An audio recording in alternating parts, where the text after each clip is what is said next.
presentes si no se han puesto a pensar que esta tierra es de nosotros y no del que tenga más. Yo pregunto si en la tierra nunca habrá pensado usted que si las manos son nuestras, es nuestro lo que nos dé. Descubierta o llegada los españoles a tierras nuestras, en nombre de la Iglesia Católica, tomaron posesión de las tierras del mundo descubierto. Lo hicieron en nombre de la Iglesia y consideraron pues que allí nacía una propiedad. Luego de conquistar las tierras, nos encontramos nosotros con la bula papal de Inocencio VI, en la cual transfiere esas tierras que pertenecían a la Iglesia, las transfiere a la corona española. O sea, la corona española adquiere las tierras por conquista a nombre de la Iglesia y luego la Iglesia se la transfiere a la colonia española. Así se origina la propiedad en Venezuela y en los países latinoamericanos.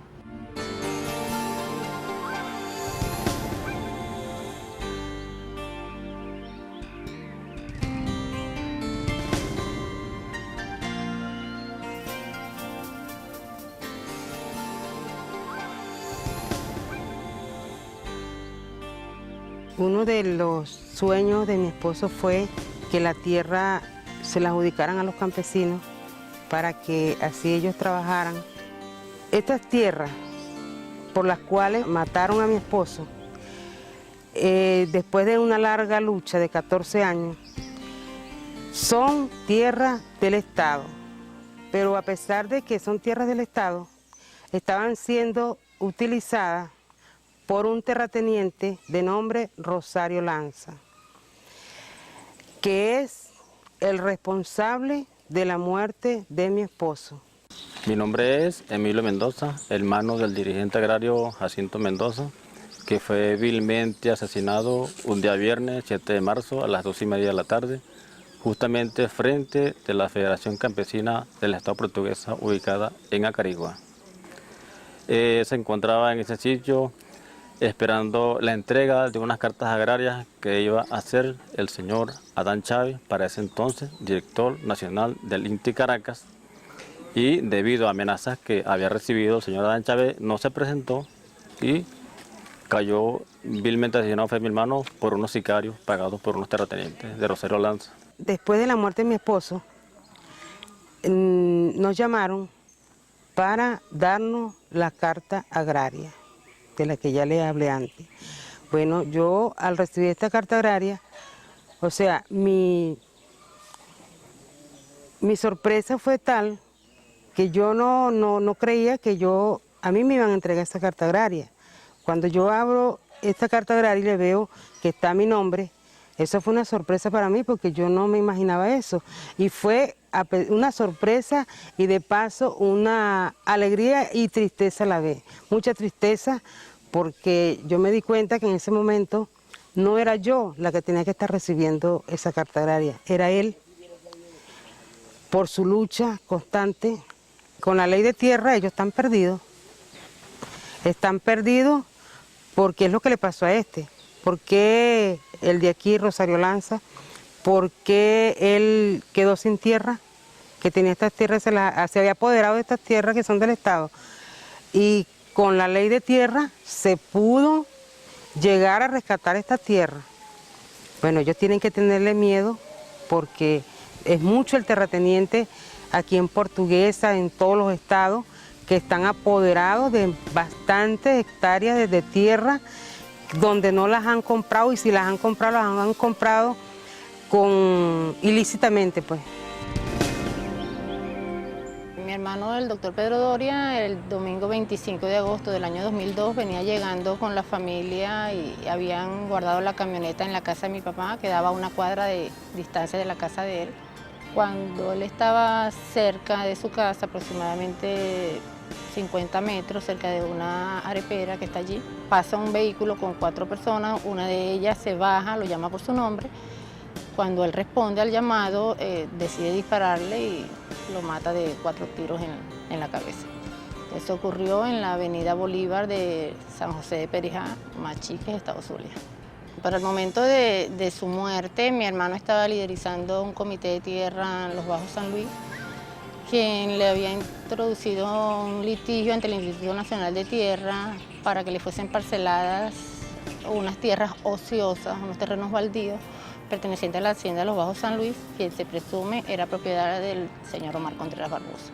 Mi hermano era el médico del pueblo, San José de Perijá. Él gozaba de un gran aprecio entre toda la comunidad. Cuando un grupo de personas allí se dan cuenta que están esas tierras baldías y ellos en medio de la necesidad que tenían, ellos deciden conversar con mi hermano para que les apoye para introducir este litigio y les sean parceladas esas tierras, y es cuando mi hermano se involucra en eso. Mi hermano se involucra tratando de ayudar a una comunidad, a una cantidad de vecinos, ¿verdad?, con los que él convivía, con los que él compartía, y bueno, por más que todo su sentido humanitario, él decide apoyarlos y decide presidir el comité de tierra Los Bajos San Luis.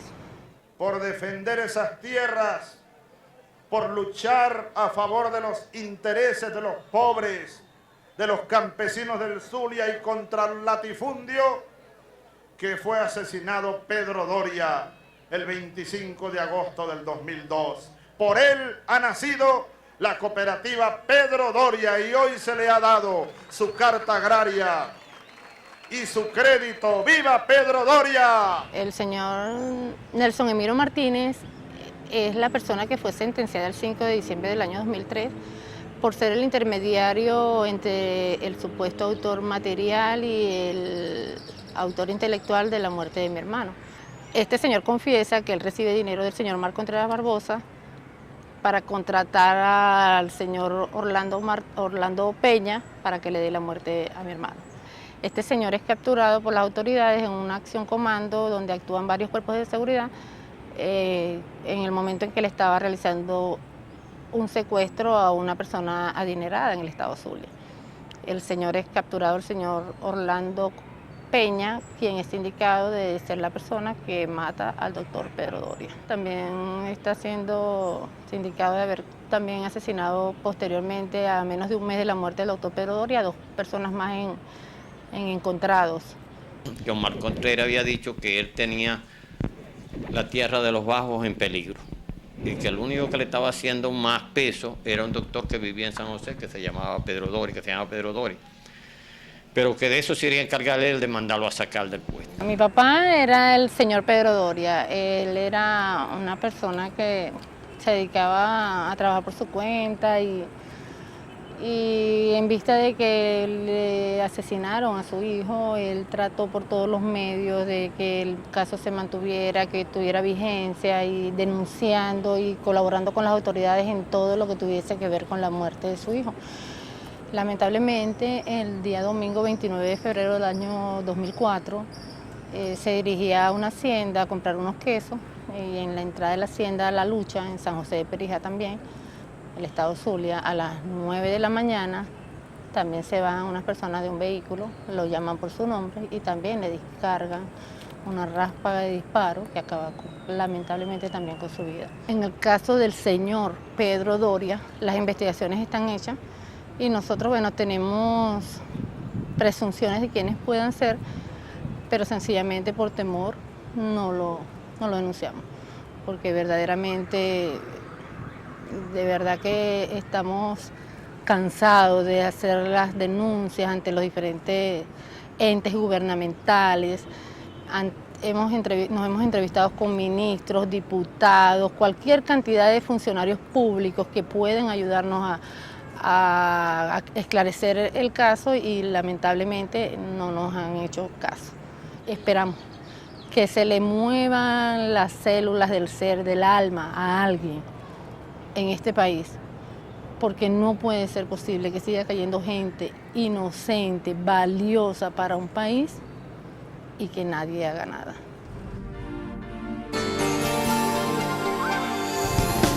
Yo yo creo que ha habido demasiada impunidad.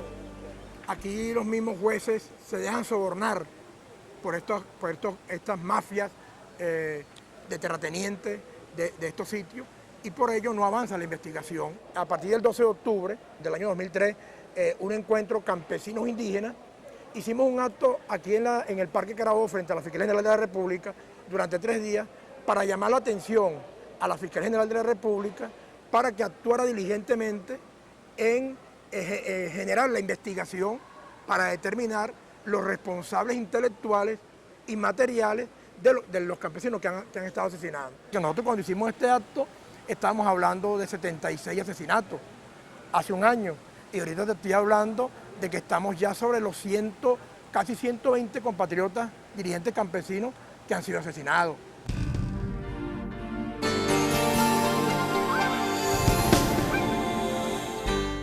Septiembre, ¿no? Del 2002, como a las 8:30, o sea, un tipo llegó, un sicario, se paró ahí, o sea, en la cerca, y le disparó a mi hermano Armando García, o sea, lo mató. Y él era dirigente agrario de los campesinos, o sea, lo mataron por las tierras. Ellos se encontraban en ese momento jugando dominó, ¿no? Mi hermano y con ellos, cuando mataron al otro aspirante a las tierras, el señor Ramón. O sea, él estaba luchando por esas tierras, las tierras de San Miguel, peleándolas legalmente por la ley de tierra, ¿entiendes? Y ahí fue cuando él empezó a sentir las amenazas más fuertes. O sea, todo, desde que él empezó con esas tierras, las amenazas lo perseguían y por donde quiera que él andaba. Y, o sea, le decían que le iban a matar, que le iban a fregar a la familia, a los hijos, a la esposa, a él. Le llamaban por teléfono y le decían.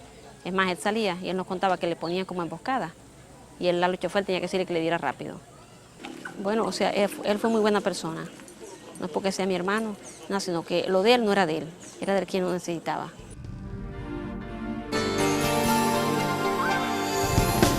A él le ofrecieron cualquier cantidad de recursos monetarios real. Le ofrecieron vehículos, le ofrecieron tierra para que traicionara el movimiento campesino. No lo hizo, y lo último que le ofrecieron, mira, si tú no aceptas nada de eso, bueno, tienes un regalo que es la urna. Y Armando García fue un hombre recto de muchos principios, bueno, y aceptó lo que tenía como destino y como moral de dirigente campesino.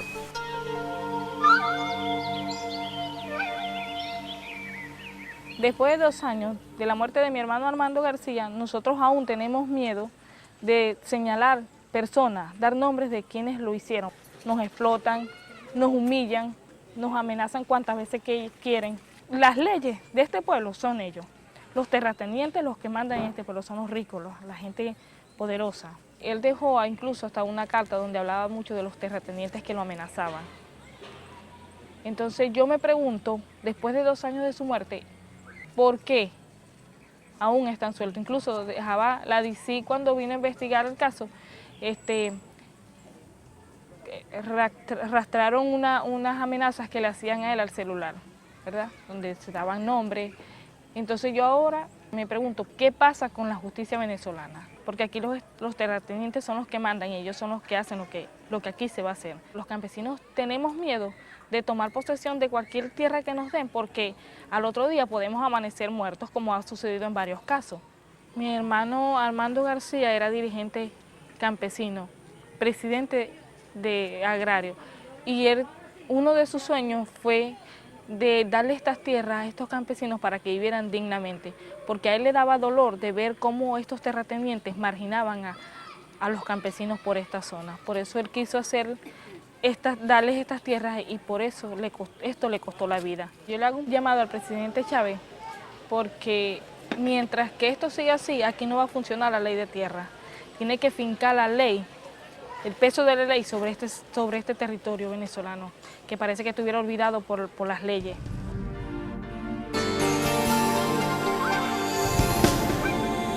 Mis hijos salieron el día domingo por la mañana a bañarse con los hijos y la esposa y unas amigas.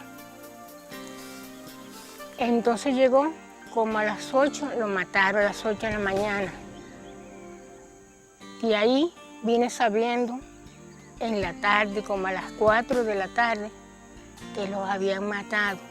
Con la manera siguiente que el muchacho dijo que era que estaban presos y el otro estaba en el hospital.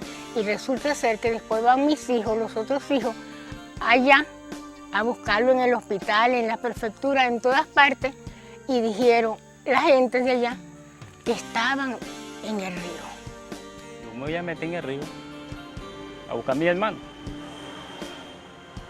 A sorpresa que yo me meto, hallo al padrastro mío, tiro en la cabeza, más abajo estaba el otro, estaba José Martín, que nos costó para hallarlo, nos costó el siguiente día, lo hallamos como a 20 metros de donde lo habían. Bueno, mis hermanos lo mataron, los vigilantes de la Tobarrera. Por el movimiento que yo vi, que fueron 4 carajos. Ellos dijeron que mis hermanos eran unos invasores, que eran vagos y valiantes, y eso es embuste. Porque mis hermanos son unos muchachos que eran honrados, mi padrastro, que eso no le gustaba nada de eso, pues. Y mis hermanos eran, uno era evangélico y el otro era latonero, pues. Ellos se fueron y dijeron que ya venían, que iban a bañarse y no vinieron. Había un grupo de mujeres, hombres y niños. Estaba inclusive una mujer embarazada. Lo mataron así, tuyo. Lo mataron sin lástima. Lo que sé que mataron a las 3 personas que andaban, que se metieron en el agua y los otros se escondieron para que no la acribillaran a balazos. Los mataron de muchos disparos, una cosa que lo hicieron como que si eran unos asesinos. La justicia anda rápido, hay justicia, pero cuando pasa mucho tiempo, eso se enfría y no hacen nada. Bueno, que se hiciera justicia con los míos, igual con los demás. Porque hay casos que en cantidad han hecho muchos crímenes y no han quedado resueltos. Aquí el campesino le tienen temor a la gente de la Tobarrera, porque son asesinos, son malos. Esa gente de la Tobarrera son malos.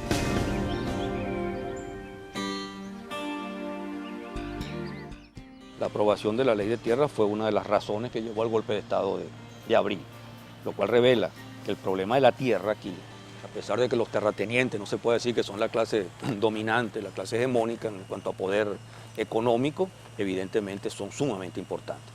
Y además porque están estrechamente vinculados con los sectores, a través de la agroindustria, están vinculados pues con sectores comerciales, con sectores importadores, con sectores de la propia producción nacional. No hay que olvidar que el señor Bethancourt fue uno de los que destrozó y quemó la ley de tierra y Carmona fue de los que celebraron esa quema de la ley de tierra, porque ese era uno de los objetivos junto con la ley petrolera, evidentemente que había que impedir, que había que derrotar. El golpe estuvo muy vinculado a eso. Productores que se ven afectados con esta ley ya comienzan a hablar de una nueva paralización. La Federación de Ganaderos del Zulia amenaza con llamar en pocos días a esta medida. Los productores no acataremos una ley inconsulta, no acataremos una ley nula de toda nulidad, no acataremos una ley que viola principios consagrados de la Constitución. Las próximas acciones que vamos a tomar tendrán mayor intensidad pues, en el tiempo y en el espacio. Por lo tanto, presidente, prepárese porque lo que le viene es una redoblona.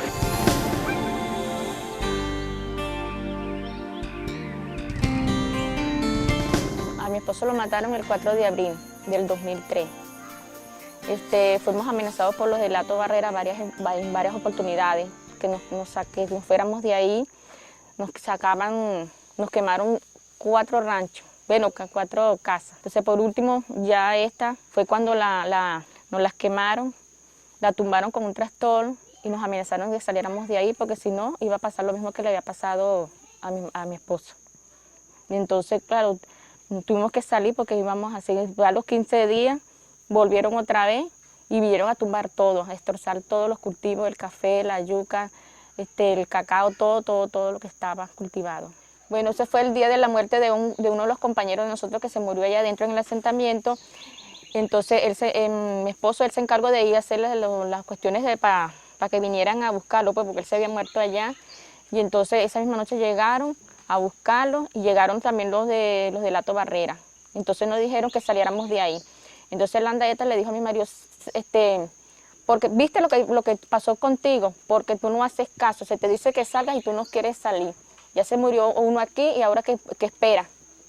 Tú serás el otro. Entonces él le dijo, no, yo no espero, yo pienso salir de aquí, pero será vivo. Entonces él le dice, bueno, eso lo veremos, porque vas a salir igualito como él. Le dijo esa noche Landaeta a Matute, a mi marido, pues. Él lo mataron en Sabana del Pescado de 2 tiros. Él se fue a buscar mango. Entonces por allá fue donde lo mataron. Antes de que él lo mataran, yo tenía 9 años ahí trabajando. Yo era que me encargaba de sembrar mis matas, así de lo que era aguacate, puras matas frutales. Porque él se encargaba, lo que le gustaba era sembrar era la yuca y bromas así, cosas rápidas. No, a mí me gustaba era cosas así, matas que se tardaran, pues.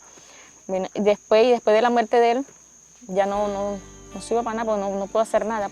Porque él era que me compraba los medicamentos y las bromas para mi tratamiento y ahora no tengo quien me los compre, ni siquiera nadie me ha podido ayudar. Sí, yo hice toda esa broma de las denuncias por la muerte de él y eso, y todavía no salió nada de eso. Porque ya después que yo me puse así, ya yo no pude seguir yendo más para la fiscalía. Que dicen que no, que eso está ahí, que en la mesa, que puro en la mesa, que en el escritorio y nada que sale para ninguna parte esa broma de él.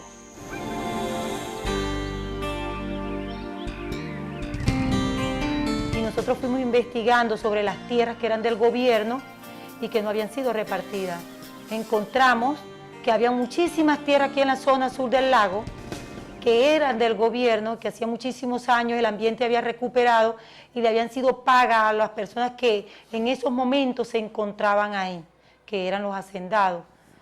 Ellos, en vista de que el gobierno les paga, pero nadie toma posesión de las tierras, sino que las dejan abandonadas, ellos vuelven y se apoderan de las tierras y pasan muchos años en las tierras y es cuando nosotros empezamos a investigar y nos damos cuenta que son tierras que nos pertenecían. Legalmente fuimos constituyendo pruebas ante el IAN, ante el ambiente y pudimos demostrar que las tierras nos pertenecían y que tenían que ser repartidas equitativamente a los campesinos.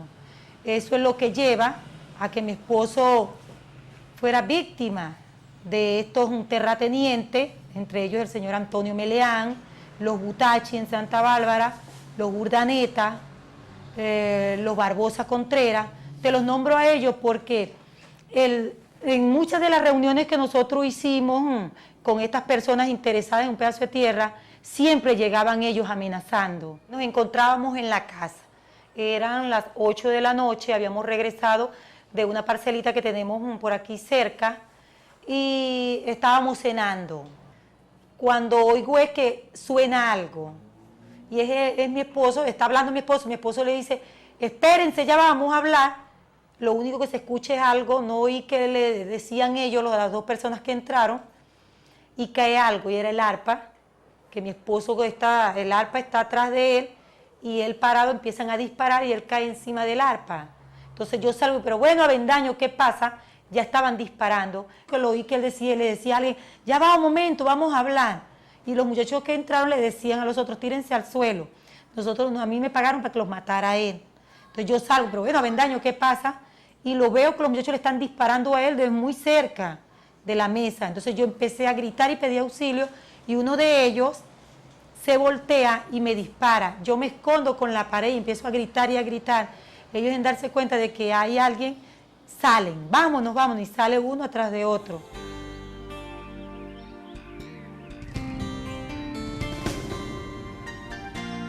El 8 de septiembre del año 2001, el mismo año en que muere mi esposo, el presidente Chávez hace un acto en Santa Bárbara del Zulia donde entrega 2.600 títulos en honor a la lucha de mi esposo. 2.600 títulos que fueron entregados en 4 sectores, en el Caimán, Cari-Caimán, Caño Amarillo y la Curva del Colón. En el Caimán queda el señor Licinio Lago.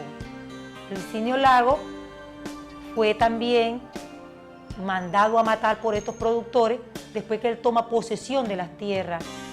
Fíjate que corrimos con la mala suerte de que nosotros ahí tuvimos hasta 4 campesinos muertos, entre ellos un niño, que nos los mataron por estar tomando posesión, decían los latifundistas, ilegalmente, porque para ellos los títulos no servían. Para ellos los títulos era un papel que el presidente había dado, pero que no tenía ningún valor. Mira, ante la impunidad de estos crímenes, como es el caso de mi esposo, como es el caso del doctor Doria, de Luis Mora, de Licinio Lago y otros muchos más dirigentes que han muerto en este proceso por defender la tierra, la ley de tierra va a fracasar, porque no nos van a servir de nada los títulos ni las cartas agrarias. Tenemos temor. En el momento que vamos a tomar posesión de esas tierras, sabemos que nos van a esperar estos latifundistas y nos van a matar.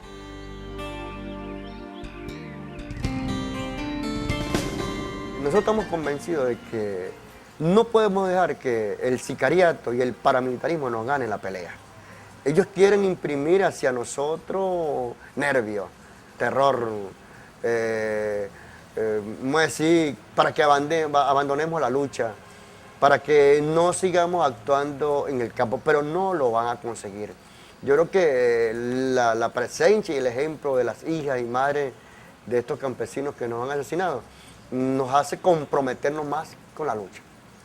Nos hacen armarnos de coraje, de mucha fuerza, de mucha voluntad. O sea, no es un valor de guapo, sino es el valor moral y ético de que sí es posible que nosotros en el campo venezolano logremos desarrollar una sociedad productiva. Como antes simplemente la Guardia Nacional los mataba, el ejército entraba a los campos porque lo llamaban los terratenientes y le daba planazos y tiros a los campesinos, y eso es toda una historia del pasado.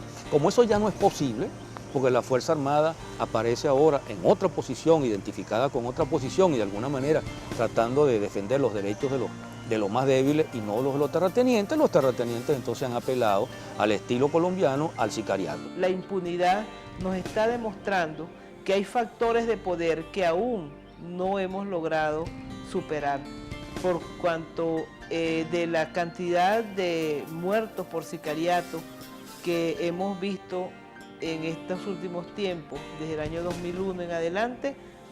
Yo creo que no conocemos todavía sino una sentencia en el estado Zulia en la cual se condena el sicariato en contra de un líder campesino. Estamos frente a un punto verdaderamente vergonzoso en nuestra administración de justicia. Hay que revisar qué está pasando. Que como la ley de tierra tiene algunas limitaciones, se ha intentado entonces por la vía de un decreto darle dinamismo, darle vida a la política que debiera llevarse a cabo para enfrentar el latifundio. Hasta el más lejano rincón de la más lejana montaña o valle debe llegar la mano de la justicia, la mano de la ley para poner orden en la propiedad de la tierra. Tierra para los campesinos, tierra para el que la trabaje, tierra para los verdaderos productores, justicia para el campo.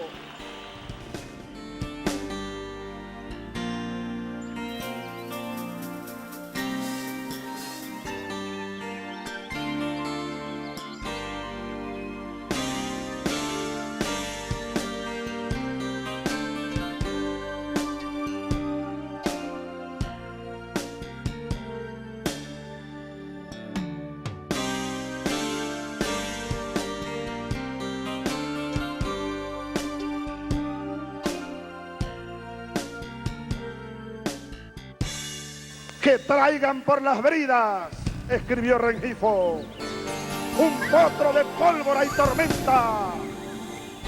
Oigan la corneta trepidante, vean la madrugada enrojecida. Que traigan por las bridas un potro de pólvora y tormenta, porque Ezequiel Zamora ya despierta y hay una tempestad por los caminos. ¡Que viva Zamora! Tierras y hombres libres, elección popular y horror a la oligarquía. Yo pregunto a los presentes si no se han puesto a pensar que esta tierra es de nosotros y no del que tenga más. Yo pregunto si en la tierra nunca habrá pensado usted que si las manos son nuestras, es nuestro lo que nos dé. A desalambrar, que la tierra es nuestra, tuya y de aquel, de Pedro y María, de Juan y José. A desalambrar, que la tierra es nuestra, tuya y de aquel, de Pedro y María, de Juan y José.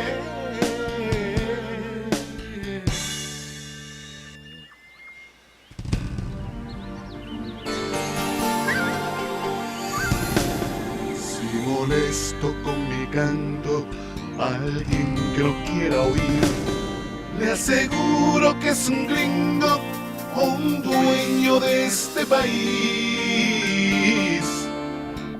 A desalambrar, que la tierra es nuestra, tuya y de aquel, de Pedro y María, de Juan y José.